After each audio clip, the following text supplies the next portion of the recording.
அனைவருக்கும் வணக்கம். இன்றைய ஆரோக்கிய தலைப்புல நாம எத பத்தி தெரிஞ்சுக்க போறோம் அப்படின்னா, கருவேப்பிலை சாப்பிட்றதுனால நமக்கு ஏற்படக்கூடிய நன்மைகள பத்தி தாங்க தெரிஞ்சுக்க போறோம்.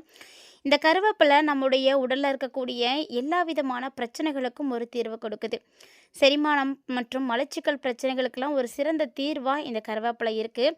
ஏன்னா, இதுக்கு பார்த்தீங்கன்னா, அந்த செரிமான நொதிகள தூண்டி கொடுக்கக்கூடிய தன்மை அதிகமா இருக்கு. இதனால பார்த்தீங்கன்னா, அஜீரணம், குமட்டல் இது எல்லாத்தையுமே போக்கி கொடுக்குதுங்க. வெறும் வயித்துல அதுவும் கருவேப்பிலை சாப்பிட்றது பார்த்தீங்கன்னா, ரொம்ப ரொம்ப நல்லது. இது மலச்சிக்கல் பிரச்சனைகள தடுக்கிறதுக்கு ரொம்ப உதவியா இருக்கும். அதேபோல நம்ம முடிய வலுப்படுத்தணும், ரொம்ப ஸ்ட்ராங்கா இருக்கணும், நரைமுடிய தடுத்து நிறுத்தணும், புதுசா முடி வளரணும், நல்ல நீளமா முடி வளரணும். இப்படி நெறைய விஷயங்களுக்கு கண்டிப்பா ஒரே ஒரு ரிசல்ட் அப்படின்னா, அது கருவேப்பிலை மட்டும்தான். இந்த கருவேப்பிலைய நீங்க பொடியா எடுத்துக்கலாம். இல்லைன்னா ஜூஸ் வகைகளோடு சேர்த்து சாப்பிடலாம். கருவேப்பிலைய நீங்க துவையலா சேர்த்துக்கலாம். சாம்பார், ரசம் அப்படின்னு எல்லாத்துலேயுமே நம்ம கருவேப்பிலைய ஆட் பண்ணுறோம். ஆனால் அந்த கருவேப்பிலைய சாப்பிட்றோமா அப்படின்னா தான் கிடையாதுன்னு சொல்லணும். ஆனால் கருவேப்பிலை நம்ம தினந்தோறும் சாப்பிடும் பொழுது அதில் இருக்கக்கூடிய சத்துக்கள் நமக்கு நிறைய வகைகளில் உதவியாக இருக்குங்க. கருவேப்பிலைய நீங்கள் இப்படியெல்லாம் பயன்படுத்துனீங்க அப்படின்னா முடி சம்மந்தப்பட்ட எந்த ஒரு பிரச்சனையும் உங்களுக்கு வரவே வராது. அதே போல் இந்த சர்க்கரை நோய் இருக்கக்கூடியவங்க, ரத்தத்தில் இருக்கக்கூடிய சர்க்கரையினுடைய அளவை கட்டுப்படுத்தணும் அப்படின்னு நினைக்கிறவங்க எல்லாருமே கருவேப்பிலையை அதிகமாக எடுத்துக்கோங்க. வாரத்துக்கு ஒரு முறையோ இருமுறையோ நீங்கள் கருவேப்பிலை எடுத்துக்கோங்க. ஏன்னா கருவேப்பிலையில் பார்த்தீங்கன்னா அதிகமான இரும்பு சத்தானது இருக்குது. இந்த கருவேப்பிலையை நீங்கள் எடுத்துக்கும் பொழுது உங்களுக்கு நிறைய நன்மைகள் நல்லது நடக்குங்க. அது மட்டும் இல்லாமல் சர்க்கரை நோயாளிகளுக்கெல்லாம் இன்சுலினுடைய செயல்பாட்டை மேம்படுத்துறதுக்கு உதவியாக இருக்குது. அதே போல் இந்த கருவேப்பிலையில் இரும்பு சத்தும் ஃபோலிக் அமிலமும் அதிகமாக இருக்குங்க. ஸோ ரத்த சோகையை குணப்படுத்தி கொடுக்கும். உடலில் இருக்கக்கூடிய நச்சுக்களை வெளியேற்றி வளர்ச்சிதை மாற்றத்தை அதிகமாக்கி உடல் எடையை குறைக்கிறதுக்கு உதவியாக இருக்குது. அது மட்டும் இல்லைங்க, நம்மளுடைய உடலில் இருக்கக்கூடிய கெட்ட கொலஸ்ட்ராலை, அதாவது எல்டிஎல்லை குறைச்சி இதயத்தினுடைய ஆரோக்கியத்தை பாதுகாத்து கொடுக்குது. விட்டமின் ஏ அதிகமாக இதில் இருக்கிறதுனால கண்புரை ஏற்படுவதை தடுத்து பார்வை திறனை அதிகமாக்கி கொடுக்குது. இப்படிப்பட்ட கருவேப்பிலையை நீங்கள் எப்படியெல்லாம் பயன்படுத்தலாம் அப்படின்னு தெரிஞ்சுக்கோங்க. அந்த மாதிரி நீங்கள் கருவேப்பிலையை பயன்படுத்தும் பொழுது உங்களுக்கு நிறைய நன்மைகளானது கிடைக்கும். எப்படி பயன்படுத்தலாம் அப்படின்னா, தினமுமே காலையில் வெறும் வயிற்றுல ஒரு 10-15 கருவேப்பிலையை நீங்கள் மென்று சாப்பிடுங்க. இல்லைனா துவையல், பொடி, சட்னி, குழம்பு இது மாதிரி எல்லா வகைகளிலுமே நீங்கள் தாராளமாக கருவேப்பிலையை சேர்த்துக்கலாம். கருவேப்பிலையை அதிகமாக எடுத்துக்கிட்டிங்க அப்படின்னா ஒரு சிலருக்கு பார்த்திங்கன்னா வயிற்றுப்போக்கானது ஏற்படும். அதுவும் எப்போவா தான் ரேராக தான் நடக்கும். ஆனால் மற்றபடி எந்த வகையிலையுமே கருவேப்பிலை நமக்கு கெடுதலை செய்கிறதே கிடையாது. ரொம்ப ரொம்ப நல்ல நிறைய நன்மைகளை தான் கொடுத்துட்ருக்கு. தினமுமே வெறும் வயிற்றில் நீங்கள் கருவேப்பிலை சாப்பிடக்கூடியவங்களாக இருக்கீங்க அப்படின்னா உங்களுக்கு உடலில் ஏற்படக்கூடிய மாற்றங்கள் அப்படின்றது ரொம்ப சிறப்பாக இருக்கும். நம்ம அன்றாடம் சமைக்கக்கூடிய பெரும்பான்மையான சமையல்களில் கருவேப்பிலை சேர்க்குறோம். அது வழக்கமாக தான் வச்சுருக்கோம். ஆனால் கருவேப்பிலை நம்ம எல்லாருக்குமே பிடித்தமான ஒரு இலையாக இருக்கா அப்படின்னா கண்டிப்பாக கிடையாதுன்னு தான் சொல்லணும். எல்லாருமே மணத்துக்காக மட்டும்தான் அந்த கருவேப்பிலை சேர்த்துக்கிறாங்க. ஆனால் அதை தாண்டி இருக்கக்கூடிய ஏராளமான நன்மைகளை நினச்சி பார்த்தீங்க அப்படின்னா கருவேப்பிலை யாருமே கீழே தூக்கி போடவே மாட்டீங்க. கருவேப்பிலை அப்படிங்கிறது நம்ம தினமும் சமைக்கக்கூடிய பல்வேறு விதமான உணவுப் பொருட்களை சேர்த்துட்ருக்கோம். இது முக்கியமாக குழம்பு, பொரியல் அப்படின்னு எல்லாத்துலேயுமே தாளிக்கிறதுக்கு எல்லாத்துக்குமே நம்ம கருவேப்பிலை பயன்படுத்துகிறோம். கருவேப்பிலை இல்லாத ஒரு குழம்பு இருக்கவே இருக்காதுன்னு தான் சொல்லணும். ஆனால் அப்படிப்பட்ட இந்த கருவேப்பிலை எல்லா உணவுகளிலையும் நம்ம சேர்த்து வச்சுருக்கோம். இருந்தாலுமே கூட அதை எதுக்காக பயன்படுத்துகிறோம் அப்படின்னா வாசனைக்காக மட்டும்தாங்க பயன்படுத்திகிட்டு இருக்கோம். இதை தாண்டி இதில் நிறைய விஷயங்கள் இருக்குது.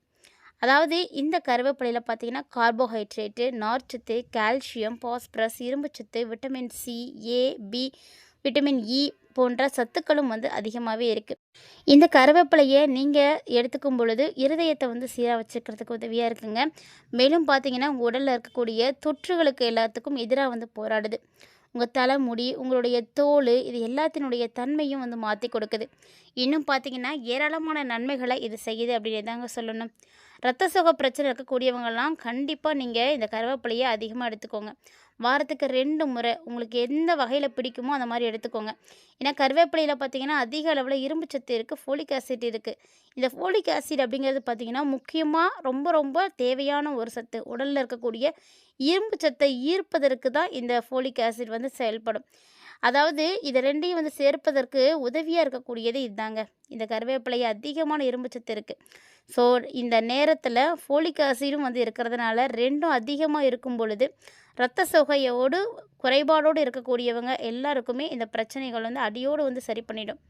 முடிஞ்ச வரைக்கும் உங்களுடைய உணவில் அதிகமாக கருவேப்பிலை எடுத்துக்கோங்க. அது ரொம்ப ரொம்ப நல்லது. அதே போல் சர்க்கரை வியாதியோட யாரெல்லாம் சண்டை போட்டுட்ருக்கீங்களோ சர்க்கரை வியாதியெல்லாம் கண்டிப்பாக குறைஞ்சிடும்.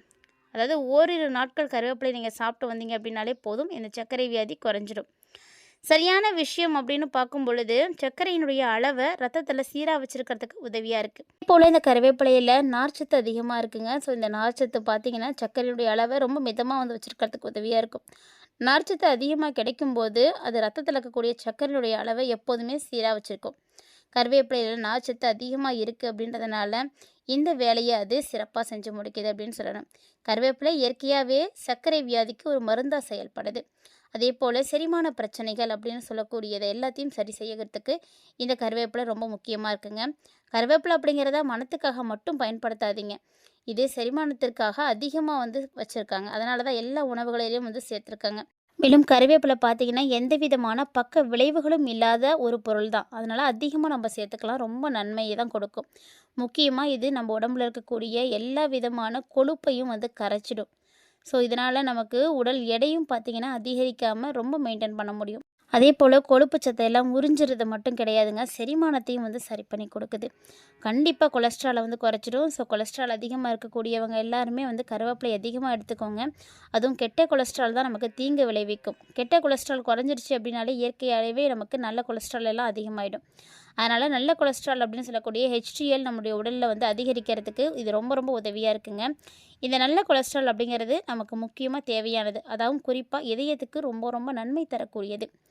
யாருக்கெல்லாம் வந்து இளம் வயதிலேயே முடியானது நரைச்சிருச்சு, இல்லை முடி கொட்டிகிட்டே இருக்குது, முடியல பலவேறு விதமான பிரச்சனைகளை நீங்கள் பார்த்துட்ருக்கீங்க அப்படின்னா, அப்போ எல்லாத்துக்கும் ஒரே தீர்வுனா இந்த கருவேப்பிலை தாங்க.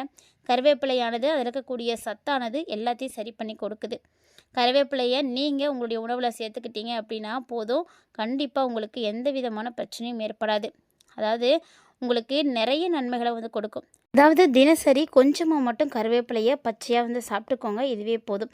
கருவேப்பிலையில் கால்சியம் அதிகமாக இருக்குங்க, பாஸ்பரஸ் இருக்குது, மெக்னீஷியம் இருக்குது. மேலும் இதில் இருக்கக்கூடிய அத்தியாவசிய சத்துக்களான கார்போசோல், ஆல்கலாய்டுகள் செல்களுக்கு வந்து பாதிப்புகள் உண்டாக்காமல் ஃப்ரீ ரெடிக்கலை எல்லாம் அழித்து புற்றுநோய் கூட தாக்காமல் வந்து பார்த்துக்கும். உடலில் பித்தம் அதிகமாக இருக்குது, தலை சுற்றுது, அதனால் வாந்தி வருது, குமட்டல் வருது, இந்த மாதிரியான பிரச்சனைகளுக்கெல்லாம் நீங்கள் கண்டிப்பாக கருவேப்பிலையை துவையலாக எடுத்துக்கோங்க. அது வந்து உடனடியாக வந்து சரி பண்ணிடும். அதே போல் நீரிழிவால் ஏற்படக்கூடிய பாதிப்புகளை எல்லாம் தடுத்து ரத்த சர்க்கரையினுடைய அளவை கட்டுக்குள்ளே வைக்கிறதுக்கு கருவேப்பிலை ரொம்ப ரொம்ப உதவியாக இருக்குங்க. மேலும் குடல் பகுதியில் ஆரோக்கியத்தை வந்து அதிகமாக்கணும். குறிப்பாக குடல் புற்றுநோயானது வருவதற்கான வாய்ப்புகள் வந்து ஏற்படாமல் இருக்கிறதுக்கு கருவேப்பிலை தாங்க உதவியாக இருக்குது. ஸோ இந்த வாய்ப்புகளை எல்லாம் குறைக்கக்கூடிய கருவேப்பிலையை நீங்கள் வந்து கண்டிப்பாக வந்து எடுத்துக்கோங்க. அதே போல் தாளித்த கருவேப்பிலையில் பார்த்திங்கன்னா மனமும் நல்லாயிருக்கும், சுவையும் நல்லாயிருக்கும். அதில் தான் ஏன் எச்சலின் அப்படின்ற ஒரு சுரப்பானது அதிகமாகுது. இந்த சுரப்பை அதிகமாகும் பொழுது தான் நமக்கு செரிமானம் நல்லா நடக்கும். கருவேப்பிலையை அரைச்சி எலுமிச்சை சாரோட கலந்து நீங்கள் குடிச்சிங்க அப்படின்னா, அதாவது ட்ராவல் டைமில் வரக்கூடிய வாந்தி குமட்டல் இதெல்லாம் வந்து காணாமல் போயிடும். கருவேப்பிலையில் நிறைய சத்துக்கள் இருக்குங்க. அந்த கருவேப்பிலையை நல்லா உலர்த்தி பொடி பண்ணி மிளகு, ஜீரகம், சுக்கு, சோம்பு இதெல்லாம் சேர்த்து நல்லா கலந்து வச்சுக்கோங்க. இந்த பொடியை சாதத்தில் கலந்து நீங்கள் நெய் விட்டு குழச்சி சாப்பிட்டுட்டு வந்தீங்க அப்படின்னா வயிறு மந்தம், வாய்வு கோளாறு எல்லாம் சரியாக போயிடும். கருவேப்பிலை பொடியோட பனவெல்லம் சேர்த்து 1/2 ஸ்பூன் அளவு சாப்பிட்டு வந்தீங்க அப்படின்னா ஹீமோகுளோபின் சீக்கிரமாக வந்து இன்க்ரிமெண்ட் ஆகிடும். ஸோ இந்த மாதிரி நிறைய விஷயங்களுக்கு இந்த கருவேப்பிலை வந்து உதவியாக இருக்குங்க. கருவேப்பிலையை நீங்கள் விரும்பி சாப்பிடுவீங்களா, உங்களுக்கு பிடிக்குமா அப்படின்லாம் மறக்காமல் வந்து கமெண்ட் பண்ணுங்கள். மேலும் இந்த கருவேப்பிலையை நீங்கள் சாப்பிடும் பொழுது சளி தேக்கத்தில் இருந்து நல்ல நிவாரணம் கிடைக்குங்க. 1 ஸ்பூன் கருவேப்பிலை பொடியை தேன் கலந்து நீங்கள் சாப்பிட்டீங்க அதாவது ஒரு நாளைக்கு 2 வேளை மட்டும் சாப்பிட்டு வந்தீங்க அப்படின்னா உங்களுடைய உடம்புல தேங்கி இருக்கக்கூடிய சளி எல்லாமே முறிஞ்சி வெளிவந்துடும். மேலும் உங்களுடைய கல்லீரலை வந்து ரொம்ப பாதுகாப்பாக பார்த்துக்கிறதுக்கு இந்த கருவேப்பிலை உதவியாக இருக்குங்க. கருவேப்பிலையை நீங்கள் சாப்பிட்டுட்டு வரும் பொழுது கல்லீரலில் இருக்கக்கூடிய தீங்கு விளைவிக்கக்கூடிய நச்சுக்கள் எல்லாமே வந்து வெளியேறிடும். ஸோ இந்த மாதிரி நிறைய வகைகளில் நமக்கு கருவேப்பிலை வந்து பயன்படுது. மனித உடலுடைய நண்பன் அப்படின்னு கருவேப்பிலையை நம்ம தாராளமாக சொல்லலாம்.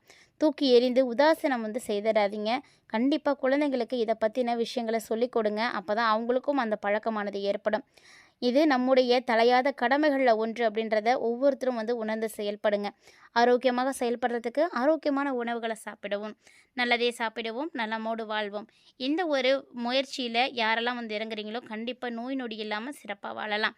இந்த வீடியோ பதிவுல கருவேப்பிலை பத்தி நீங்க நெறைய தகவல்கள பார்த்து தெரிஞ்சுட்டு இருந்திருப்பீங்கன்னு நெனைக்கிறேன். கண்டிப்பா இந்த பதிவு உங்களுக்கு ரொம்ப ரொம்ப பயனளிக்கக்கூடிய வகையில இருந்திருக்கும்னு நெனைக்கிறேன். அப்படி ஒருவேளை இந்த தகவல்களானது உங்களுக்கு பிடிச்சிருந்ததுனா லைக் பண்ணி ஷேர் பண்ணுங்க. மறக்காம கமெண்ட் பண்ணுங்க. மீண்டும் மற்றும் ஒரு தலைப்பில் சந்திக்கலாம்.